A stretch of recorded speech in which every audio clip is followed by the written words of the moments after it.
มาอีกแล้วครับท่านแบตเตอเล่นตัดผมนะครับรหัส808นะครับสีทองสวยงาม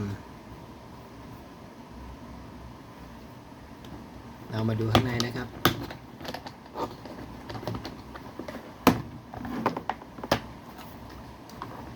นี่นะครับข้างในมีรองหวีนะครับมีตัวชาร์จนะครับมีน้ำมัน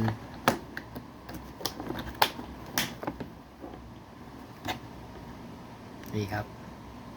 สวยครับ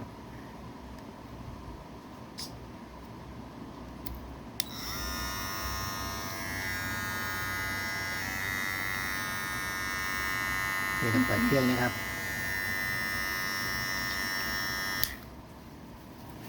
โอเคนะครับแล้วพบกันคลิปหน้าครับผมลิ้มมาเยี่ยมชินิพ่อตั้งให้นะจ๊ะ